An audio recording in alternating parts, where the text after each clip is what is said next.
এরকম করে, তারপরে অনেক ধরনের খারাপ ব্যবহার করে, খারাপ ভাষা করে, যা বলার মতো না। স্বামী স্ত্রী এরকম ব্যবহার করে না। উনি আমার স্বামী সাহেব সৌদি, আমার স্বামী প্রবাসী, আমার ছেলে চাকরি করে, আরেক ছেলে চাকরি করে। আমি বাড়িতে মেয়ে নিয়ে বউ নিয়ে ইয়ারজালায় থাকতে পারতেছি না। এই অনেক অত্যাচার করে আমার। গরু ছেড়ে দেয়, কিছু কইলে মারতে হয়, কি সব বলে এই মুন্না সর্দার আর হার ছেলেরা। এই আগো জ্বালায় আমরা কেউ থাকতে পারতেছি, আমি আমি থাকতে পারতেছি না। আমারই বেশি জ্বালায়। আমার বাড়ির মধ্যে দাম বাড়াই আমার শরীরে ডুন জায়গা রেখে আমার বাড়িতে নেতু করো দিতে, আমার ওই পুকুরে ওষুধ দিছে, দিয়ে আমার 4-5 লক্ষ টাকার মাছ মারছে। আমার চাচা এবং আহ, বাড়ির পাশের এবং আমার ভাই বাড়ির পাশেরই। তা আমি প্রশাসনের দৃষ্টি আকর্ষণের জন্য কিছু কথা বলবো, যেটা মানে এই জন্য মানে সবাই আমরা একত্রিত হয়েছি যাতে আমরা সুবিচার পাই এবং এলাকায় সুন্দরভাবে বসবাস করতে পারি।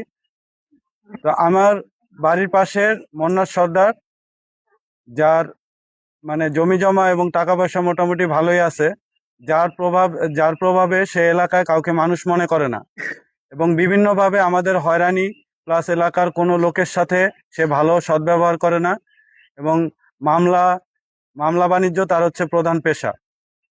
সে বিভিন্ন সময় মহিলাদের সাথে অকথ্য ভাষায় গালিগালাজ, প্লাস নারীদের সাথে অশালীন অবস্থায় ধরা খেয়েছে, বা বিভিন্ন বাজারে চুরিধারি, সুদের ব্যবসা করে, তারপরে কাউকে শত্রুতামি করে তাকে মামলা করবে, না হলে তার একটা সম্পত্তি ক্ষতি করবে। যেমন দীর্ঘদিন আগে আমার বাড়ির পুকুরের প্রায় 5-6 লাখ টাকার মাছ সে নিজে এবং তার ছেলের সহযোগিতায় ওষুধ দিয়ে মেরে ফেলছে, সেটার মামলা চলমান। এবং এলাকার আরো গণ্যমান্য ব্যক্তি যারা আছে তার বিচার সালিসি করতে আসলেও তাদের সম্মান রাখে না এবং তার ছেলেদের সহযোগিতায় সে এলাকায় একটা লুটতরাজ বাণিজ্য শুরু করেছে। এবং এলাকার স্থানীয় কিছু পোলাপান আছে যারা এলাকা ছোট এবং বয়সে ছোট, তাদের মামলা দিয়ে তাদের হয়রানি করতেছে। তার দোকান লুট হয়েছে, এই হয়েছে, সরকারি খাস জমিতে সে অবৈধভাবে দখল বাণিজ্য করতেছে। এখন আমরা কোনোভাবেই তার অত্যাচারে টিকতে না পেরে তাকে কোনোভাবে যদি আমরা তাকে আহ, ভালো হওয়ার জন্য বা তাকে বুঝাইতে চায় কেউ, তাহলে সে উল্টা তো বুঝেই না, তার উপরে ক্ষিপ্ত হয়ে তাকে মারধরের চেষ্টা করে। এবং আমরা যদি তার বিরুদ্ধে কোনো ব্যবস্থা বা কেউ যদি তার উপরে ক্ষুব্ধ হয়ে ঝগড়া বা কোনো কিছু হয়, তাহলে তাকে তার নামে মামলা দিয়ে বসে থাকে, যাতে মামলা এখানে যারা আছে আমার পিছনে উপস্থিত এবং পাশে সবাই এর ভুক্তভোগী। এতগুলো মানুষ কোনো গ্রামে এ পর্যন্ত প্রায় শতখানেকের উপরে বিভিন্ন লোকের নামে তার মামলা দেওয়া কমপ্লিট এবং প্রত্যেকটা লোককে হয়রানি করে। এই গ্রাম অঞ্চলে নর্মালি এতগুলো লোক একত্রিত হওয়া খুব টাফ ব্যাপার।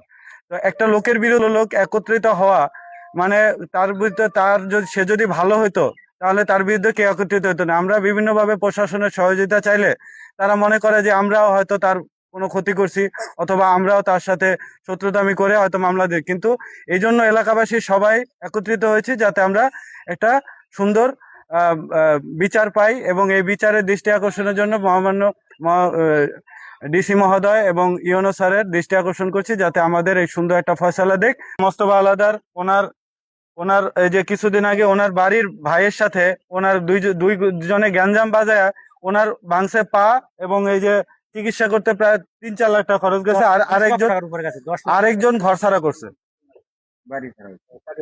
একটু বলেন। বিগত দিন আগে থেকে উনি এই কেস মামলার মধ্যে সব জড়িত।